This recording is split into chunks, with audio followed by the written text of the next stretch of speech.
हाय दोस्तों, स्वागत है मेरे YouTube चैनल। इस हफ्ते का ये मेरा पहला वीडियो है दोस्तों। इस वीडियो में मैं आज आप लोगों को कंडक्टर के बारे में बताऊंगा कि कंडक्टर क्या होते हैं, उसका यूज़ कहाँ पे करते हैं। हम लोग सब कुछ देखेंगे एक एक करके कि ट्रांसमिशन लाइन में और डिस्ट्रीब्यूशन लाइन में कौन सा कंडक्टर यूज़ करते हैं। दोस्तों आपको बहुत ही अच्छे से समझ में आएगा। मैंने बहुत ही डीपली इस चीज़ को बताया दोस्तों। उम्मीद करता हूँ आपको समझ में आएगा दोस्तों। चलिए स्टार्ट करते हैं दोस्तों। सबसे पहले हम लोग बेसिक जानेंगे कंडक्टर होता क्या है दोस्तों। अब सभी को पता होगा दोस्तों कंडक्टर क्या होता है। वैसा सब्सटेंस जिसमें क्या हो, इलेक्ट्रिक करंट जो हो जाए, फ्लो कर जाए, पास कर जाए, उसको क्या बोलते हैं, कंडक्टर बोलते हैं। जैसे कि आप लोग जानते ही हैं, कॉपर, सिल्वर, एल्युमिनियम, आयरन और बहुत सारे एग्जांपल्स है दोस्तों। तो अगर इसमें से देखा जाए सबसे बढ़िया कंडक्टर कौन सा है दोस्तों, तो वो आपका है सिल्वर दोस्तों। सिल्वर जो होता है दोस्तों बहुत ही अच्छा कंडक्टर है। क्यों अच्छा कंडक्टर है दोस्तों? क्योंकि इसमें रेजिस्टेंस जो है सबसे कम होता है, इसलिए ये बहुत ही अच्छा कंडक्टर है। अब बात करें दोस्तों कि हम लोग कौन सा कंडक्टर यूज़ करें, ट्रांसमिशन और डिस्ट्रीब्यूशन लाइन में कौन सा कंडक्टर यूज़ करें। सबसे पहला चीज़ है दोस्तों, ये क्या है, ट्रांसमिशन और डिस्ट्रीब्यूशन लाइन को समझते हैं कि ट्रांसमिशन लाइन क्या होता है और डिस्ट्रीब्यूशन लाइन क्या होता है। तब आपको वीडियो और अच्छे से समझ में आएगा दोस्तों। देखिए दोस्तों, आपका जो इलेक्ट्रिकल इंजीनियर है, बेसिकली हम तीन पार्ट होते हैं इसके। मेन जो होते हैं तीन पार्ट होते हैं। एक जनरेशन का पार्ट होता है कि पावर जनरेट कहाँ से होता है। दूसरा चीज़ होता है दोस्तों ट्रांसमिशन, मतलब ट्रांसमिट जो हम लोग पावर करते हैं, वो चीज़ हो गया। एक होता है डिस्ट्रीब्यूशन। तो वो तीनों चीज़ के बारे में आज हम लोग पढ़ेंगे। ये देखिए आपका ये पावर जनरेटर स्टेशन है। ये क्या क्या हो गया दोस्तों, मैं बता दूं आपको। जैसे कि आपका thermal power plant, nuclear power plant, hydel power plant, बहुत सारे पावर प्लांट है जिससे कि आपकी बिजली जो है जनरेट होती है, पैदा होती है। उसी चीज़ को क्या बोलते हैं, पावर जनरेटर स्टेशन बोलते हैं। तो हमारी बिजली जो है को भी प्लांट से जनरेट हुई, तो उसके बाद क्या होगा, इस बिजली को हम लोग ट्रांसमिट करेंगे।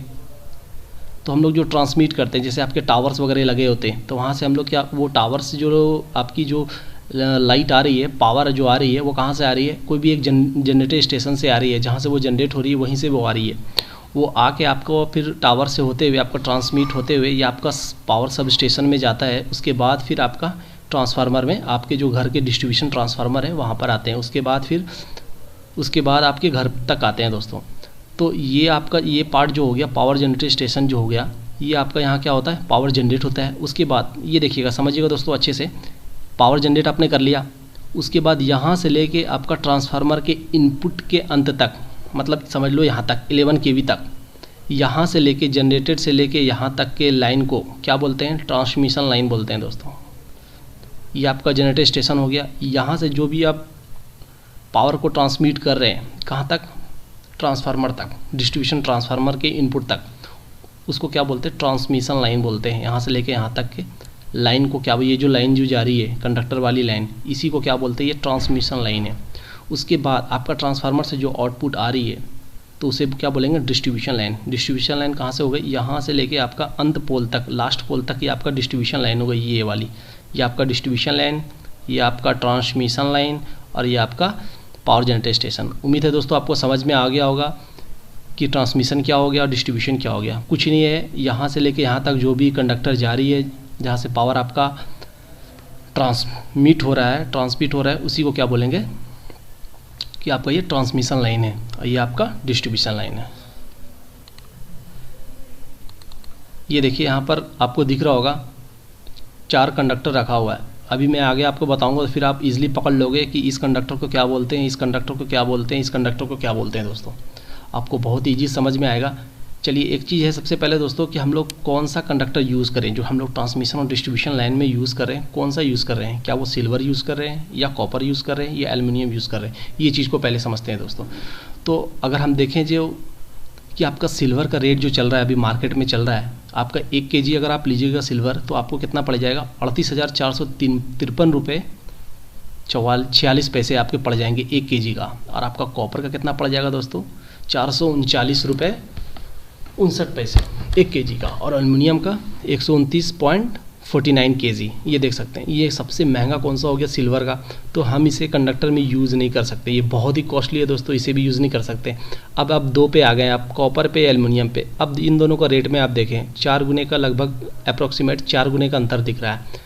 तो अब ये इसमें फंस रहे हैं हम लोग कि कॉपर यूज़ करें या एल्युमिनियम यूज़ करें। अब ये चीज़ आपको समझ में आएगा। अभी मैं आपको एक चीज़ और दिखा दूँ, अगर रेजिस्टेंस की बात करें, ये सबसे कम रेजिस्टेंस किस में होती है, सिल्वर में होती है, इसलिए वो सबसे बेस्ट कंडक्टर है। क्यों है बेस्ट कंडक्टर, क्योंकि इसमें रेजिस्टेंस सबसे कम होता है, इसलिए ये सबसे बेस्ट कंडक्टर होता है। उसके बाद बेस्ट कौन होता है, कॉपर होता है, उसके बाद एल्युमिनियम। तो ये देखिए आपको रेजिस्टेंस का वेरिएशन कुछ ज़्यादा नहीं मिल रहा है। अगर हम इसको कॉस्ट के हिसाब से, तो मैंने सिल्वर को पहले ही निगलेक्ट कर लिया, वो बहुत ही अच्छा कंडक्टर, फिर भी हम लोग इसको नेगलेक्ट कर दिए कि हम लोग ट्रांसमिशन और डिस्ट्रीब्यूशन लाइन में इसका यूज़ नहीं करेंगे। क्यों नहीं करेंगे, क्योंकि ये बहुत ही कॉस्टली है दोस्तों। अब आ गए कॉपर या एल्युमिनियम, तो एल्युमिनियम का यूज़ करेंगे क्योंकि ये बहुत ही सस्ता है। आप लोगों ने देखा था बहुत ही सस्ता है, ये देखिए लगभग ये 4 गुना ज़्यादा कॉपर का रेट चल रहा है। तो ये यूज़ कर सकते हैं, तो हमें क्या दिक्कत है, कुछ दिक्कत नहीं है दोस्तों, क्योंकि आपका रेजिस्टेंस इसमें भी कुछ ज़्यादा रेजिस्टेंस नहीं है, फिर भी ये अच्छा कंडक्टर टॉप 3 में ये आ रहा है। तो हम लोगों ने इसे यूज़ किया, ये क्या हो गया, चीफ और बेस्ट हो गया, मतलब चीफ रेट में हम इसको बेस्ट ले लिए। तो हम लोग कौन सा कंडक्टर यूज़ करेंगे दोस्तों, एल्युमिनियम का। अब 20 साल पहले जाओगे दोस्तों, तो आप देखोगे कि बहुत जगह आप देखोगे जहाँ पुरानी लाइन होगी वहाँ आपको दिखेगा कहीं कहीं कॉपर का, मगर वो भी अब हटाया जा रहा है, वहाँ पर एल्युमिनियम लगाया जा रहा है, क्योंकि ये बहुत कॉस्टली भी ये भी होता है, 4 गुना कॉस्टली, इसलिए इसको यूज़ नहीं कर रहे हैं। अब हम लोग हर जगह अब एल्युमिनियम का ही यूज़ कर रहे हैं दोस्तों। तो गुड कंडक्टर क्या होते हैं, जिसकी रेजिस्टिविटी क्या होगी, कम होगी। तो ये सबसे कम इसका रेजिस्टिविटी कम है, इसलिए ये बढ़िया है। तो हम लोग क्या सेलेक्ट करेंगे दोस्तों, एल्युमिनियम का यूज़ करेंगे। चलिए अब एक सबसे बढ़िया आपका टॉपिक स्टार्ट होने वाला, मेन टॉपिक। अभी तक तो हम लोगों ने बेसिक देखा दोस्तों, अब हम लोग पढ़ेंगे ACSR कंडक्टर क्या होता है। ACSR कंडक्टर क्या होता है दोस्तों, एल्युमिनियम कंडक्टर स्टील रेनफोर्स्ड। मतलब ये जो कंडक्टर होगा इसमें 2 चीज़ होगा दोस्तों, एक होगा आपका एल्युमिनियम होगा, एक होगा आपका स्टील। जो भी कंडक्टर आपको दिखे जिसमें आपका एल्युमिनियम भी हो और स्टील भी हो, उसको क्या बोलेंगे, ACSR कंडक्टर बोलेंगे। सिंपल वे में समझने का ही तरीका है। वैसा कंडक्टर जिसमें आपका एल्युमिनियम हो और स्टील हो, उसी को बोलेंगे ACSR कंडक्टर।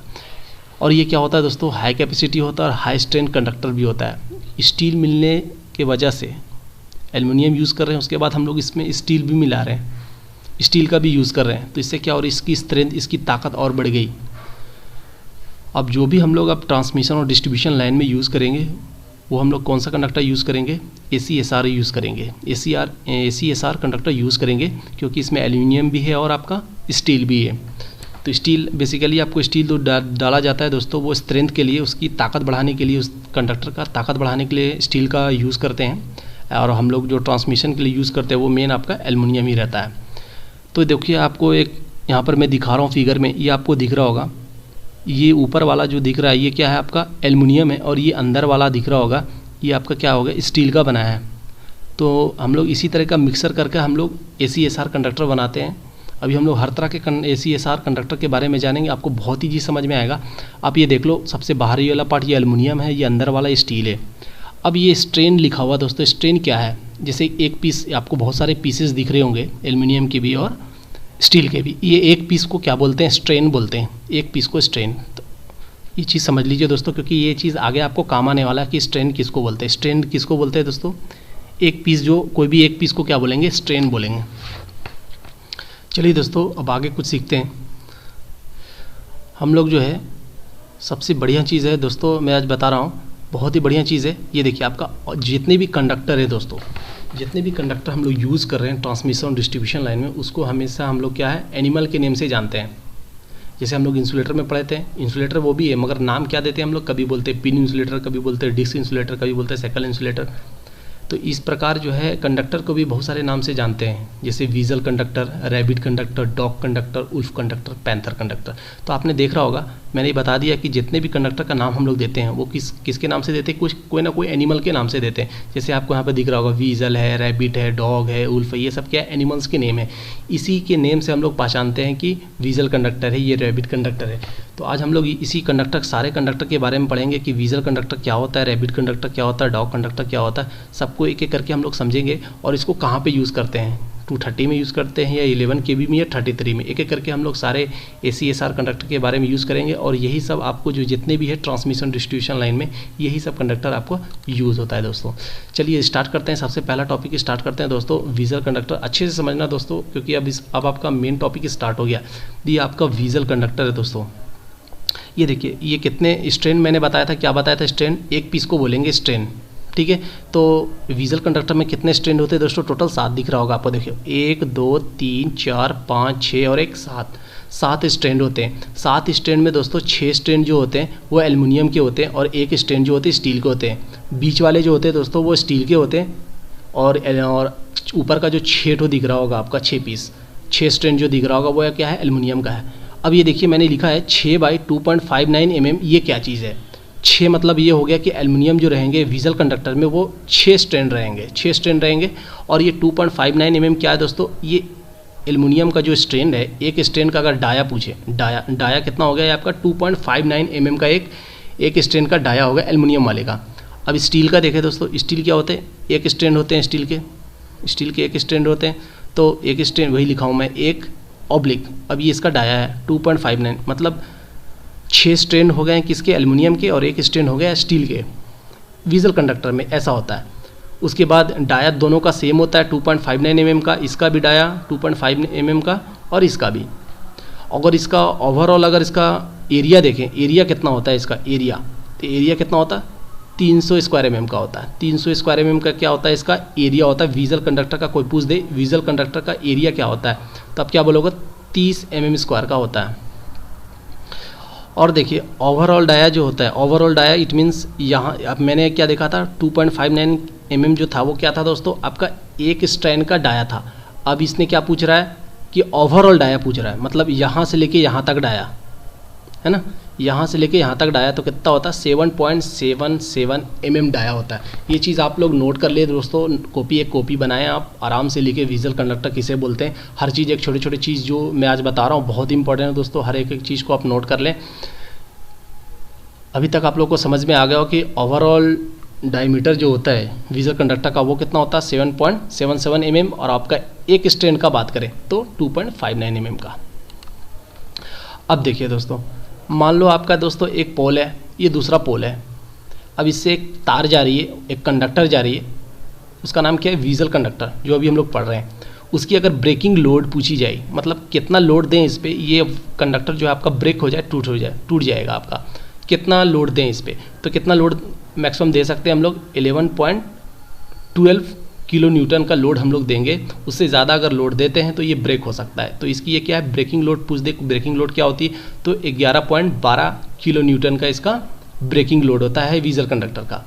अब आप देखें करंट कैरिंग कैपेसिटी, मतलब ये विज़ल कंडक्टर जो है आपका, विज़ल कंडक्टर जो है इसमें ये कितनी इसकी कैपेसिटी है, कितना करंट इसमें फ्लो हो सकता है, तो कितना हो सकता है 144 एम्पेयर का करंट जो है, मैक्सिमम 144 एम्पेयर का करंट जो है इस विज़ल कंडक्टर में फ्लो हो सकता है।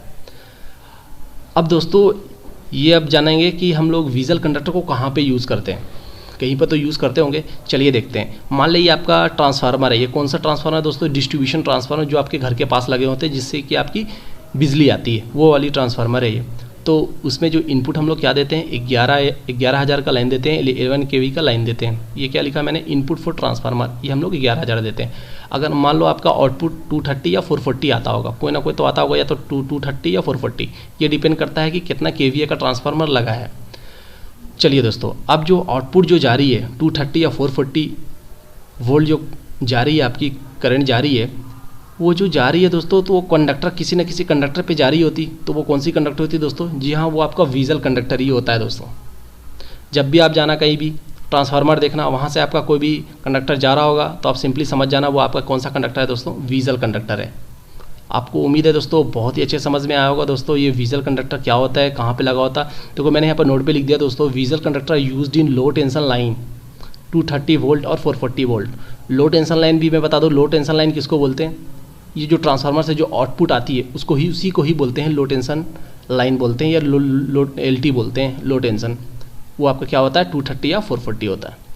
तो हम लोगों ने दोस्तों विज़ल कंडक्टर में क्या क्या देखा दोस्तों, कि इसमें कितने स्ट्रैंड होते हैं, टोटल 7 होते हैं, 6 आपके एल्युमिनियम के होते हैं और 1 स्टील के होते हैं। दोनों का डाया सेम होता है 2.59 mm का, 2.59 mm का। अगर इसकी एरिया की बात किया जाए तो 30 स्क्वायर mm का होता है, और इसका ओवरऑल डाया पूछा जाए तो आपका 7.7 mm का। फिर हम लोग देख लिया ब्रेकिंग लोड देख लिया आप लोगों ने, करंट कैपेसिटी देख लिया इसका कितना होता है, इसको कहाँ पे यूज़ करते हैं ये देख लिया दोस्तों। तो उम्मीद है दोस्तों आपको विज़ल कंडक्टर अच्छे समझ में आएगा दोस्तों। फिर थोड़ा चीज़ हम लोग और जान देते हैं कुछ, जो भी कंडक्टर होते हैं दोस्तों, चाहे आप वीजल हो चाहे रैबिट हो, कोई सा भी कंडक्टर, अभी हम लोग पढ़ेंगे भी आगे कौन कौन सा कंडक्टर, मगर जो भी कंडक्टर होंगे दोस्तों उसको किस में रखते हैं, वुडन ड्रम में रखते हैं। एक वुड का एक ड्रम बनाया जाता है, उसी पे इसको कंडक्टर को रखा जाता है। दिख रहा होगा आपको, ये देखिए आपको लट्टू की तरह, लट्टू में देख कैसे धागा लपेटते हैं उसी तरीक़ा से यहाँ भी कंडक्टर को लपेटा जाता है दोस्तों। इसको इसी तरीक़े से रखा जाता है, वुडन ड्रम में रखा जाता है दोस्तों। अब देखिए, अगर मान लो सपोज़ आपके पास 1 किलोमीटर की लाइन है, 1 किलोमीटर की कंडक्टर है आपके पास, मान लो वो कौन सी कंडक्टर, वीजल कंडक्टर है, तो उसका वेट कितना होगा, 126 kg। आपके पास अगर वीजल कंडक्टर है दोस्तों, अगर 1 किलोमीटर तक आपके पास वीजल कंडक्टर, तो उसका वेट कितना होगा, 126 kg का होगा। और ग्रॉस वेट पूछ दिया जाए, ग्रॉस वेट मतलब क्या हो गया दोस्तों, ग्रॉस वेट मतलब इस वुडन ड्रम का वेट और कंडक्टर का वेट दोनों मिला के पूछ रहा है, उसी को बोलते हैं ग्रॉस वेट। तो 171 kg का। अब देखो आप, अगर मान लो आपका 1 किलोमीटर की कंडक्टर है आपके पास और इस ड्रम में आपका रखा हुआ है, तो मतलब आपका 126 kg का ये आपका वीजल कंडक्टर हो गया। और आपका अब इसमें घटा दो, 171 में 126 को घटा दो तो आपका वुडन का निकल जाएगा, लगभग 45 के आसपास आएगा। ये आपका क्या होगा, वुडन ड्रम का वेट रहेगा। तो आपको समझ में आ गया दोस्तों, अभी तक मैं वीजल के बारे में बताया, उम्मीद है कि आपको समझ में आएगा दोस्तों। चलिए अब नेक्स्ट टाइप का देखते हैं। नेक्स्ट टाइप है दोस्तों रैबिट कंडक्टर। रैबिट कंडक्टर में दोस्तों 7 स्ट्रैंड होता है। ये देखो मैंने इसे फैला दिया है दोस्तों, ऐसे वो आपका ट्विस्टेड होता है, जैसे यहाँ नीचे दिख रहा है ट्विस्टेड है, एक दूसरे पे चढ़े होते हैं, ट्विस्टेड होते हैं। मैं इसको मैं फैला दिया हूँ ताकि आपको दिखा सकूँ दोस्तों। ये आपको देखिए 1 2 3 4 5 6 7 है टोटल, 7 है टोटल दोस्तों।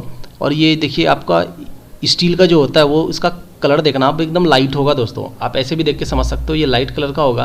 तो एक आपका क्या होगा, स्टील का होगा, और आपका 6 जो होंगे एल्युमिनियम का होगा। अब इसका हम देखेंगे, एक स्टील का है उसका डाया कितना है 3.35 mm और एल्युमिनियम का भी 3.35 mm। दोनों का डाया सेम है, कोई भी स्ट्रैंड का ले लें, चाहे स्टील का ले लें चाहे एल्युमिनियम का ले लें। तो इसमें क्या है, टोटल जो है आपका 7 स्ट्रैंड है, जिसमें से आपका 6 जो है आपका एल्युमिनियम का स्ट्रैंड होगा और एक जो होगा स्टील का होगा। ये चीज़ है। अगर ओवरऑल डाया पूछा जाए, ओवरऑल डाया कितना होगा दोस्तों, तो 10.05 mm का होगा। अगर इसकी एरिया की बात की जाए, इस कंडक्टर की जो एरिया है उसकी बात की जाए तो 50 स्क्वायर mm का होगा। इसका क्या होगा दोस्तों, एरिया हो जाएगा।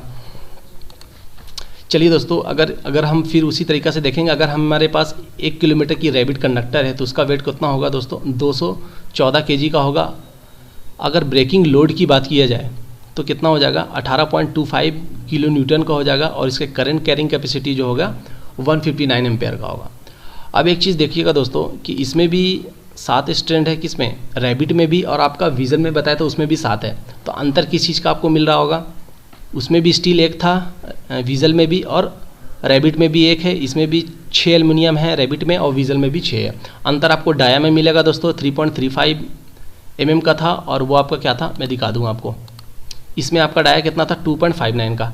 तो अंतर आपको दिख गया होगा, डाया में अंतर है, डाया में अंतर है, इट मीन्स इसका एरिया में भी अंतर है। तो वीजल का आपका 50 था, इस वीजल का आपका 30 था दोस्तों, और रैबिट का आपका 50 है। इसका एरिया बढ़ गया, वेट बढ़ गया, हर चीज़ बढ़ गया दोस्तों। तो आप अगर दोनों को सामने में रखोगे, वीजल को और रैबिट को, तो आपको देखोगे वीजल का जो होगा वो पतला होगा, रैबिट का थोड़ा उससे ज़्यादा मोटा होगा। अब एक चीज़ और दोस्तों कि आप अगर रैबिट कंडक्टर लोगे तो आपको नहीं समझ में आएगा कौन सा स्टील वाला है। तो उसको कैसे पकड़ेंगे कौन सा स्टील वाला है, आपको कभी कभी नहीं पकड़ पाओगे कौन सा स्टील वाला है। तो क्या करोगे दोस्तों, आप फोल्ड करके देखना, मोड़ के देखना। एल्युमिनियम का आपको तुरंत फ्लेक्सिबल होगा, आपको थोड़ा तुरंत मुड़ जाएगा, मगर आप स्टील वाला को जब मोड़ोगे दोस्तों तो आपको जल्दी मुड़ेगा नहीं, वो थोड़ा हार्ड होता है। तो आप इजीली पकड़ लो कि ये आपका स्टील का है दोस्तों। अब देखिए दोस्तों, अब रैबिट कंडक्टर कहाँ यूज़ करेंगे, ये देखने वाली, ये आपका ट्रांसफार्मर है, ये इसका इनपुट है 11 kV का लाइन, यहीं पर इसको यूज़ करते हैं। रैबिट कंडक्टर को कहाँ यूज़ करते हैं, 11 kV लाइन में यूज़ करते हैं। यहाँ पर आपका ट्रांसफार्मर के आउटपुट में हम लोग कौन सा यूज़ करते थे, वीजल का, मैंने बता चुका हूँ दोस्तों। और इसका इनपुट में जो यूज़ करेंगे 11 kV लाइन में वो रैबिट। तो 11 में रैबिट, और 230 और 440 में हम लोग कौन सा कंडक्टर यूज़ करेंगे दोस्तों, वीजल का करेंगे। उम्मीद है दोस्तों दोनों आपको टाइप का आपका कंडक्टर समझ में आएगा। चलिए दोस्तों, अब तीसरा पढ़ते हैं, डॉग कंडक्टर। ये देखिए, डॉग कंडक्टर का जो आपका दोस्त जो होता है वो आपका 100 स्क्वायर mm का होता है। डॉग कंडक्टर का आपका एरिया, इसमें कितने स्ट्रैंड होते हैं अब हम देखेंगे। एल्युमिनियम के कितने होते हैं, 6 होते हैं। ये देखिए 1 2 3 4 5 6 स्ट्रैंड जो हो गए एल्युमिनियम कंडक्टर के हो गए, और आपके 7 होंगे, 1 2 3 4 5 6 7, 7 किसके हो गए? स्टील के हो गए। तो स्टील कंडक्टर आपके हो गए 7 और एल्युमिनियम का हो गए आपके 6। अब आपको दिख रहा होगा दोस्तों, आपको वेरिएशन दिख रहा होगा डायमीटर में। हम लोग पिछले में क्या देखे थे, चाहे स्टील का हो चाहे एल्युमिनियम का हो, दोनों का डाया सेम था। मगर ये आपको दिख रहा, फिगर में भी दिख रहा होगा, ये कितना मोटा है, ये कितना पतला है। तो इसका डाया कम है, तो इसका डाया कितना है? 1.59 mm का। मतलब ये स्टील वाले का डाया कितना है? 1.57 mm का। और ये आपका जो एल्युमिनियम का जो दिख रहा है कंडक्टर, वो कितने का है? 4.72 mm का ये इसका डाया है दोस्तों। समझ में आ गया होगा। अगर ओवरऑल डाया देखें दोस्तों, यहाँ से लेके यहाँ तक का डाया देखें तो 14.15 mm का होता है।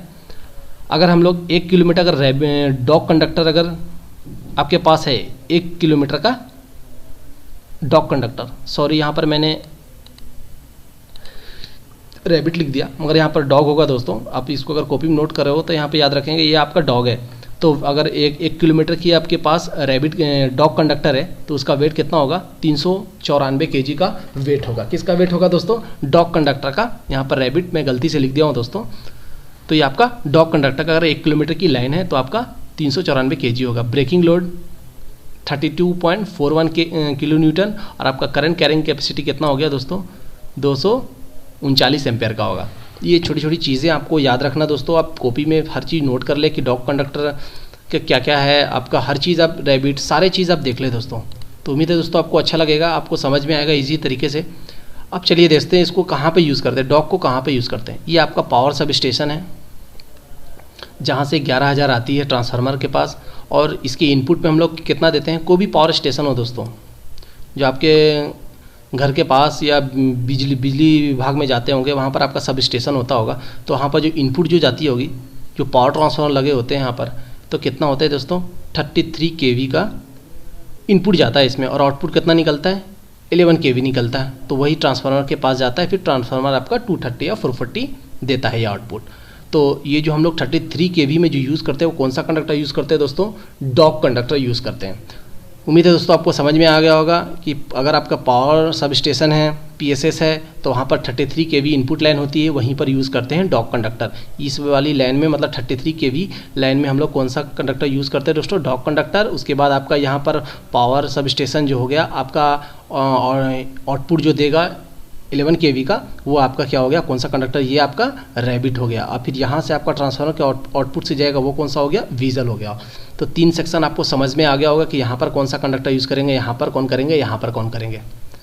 चलिए दोस्तों एक और देख लेते हैं, पैंथर कंडक्टर, जिसका एरिया कितना होता है दोस्तों? 200 स्क्वायर mm का होता है।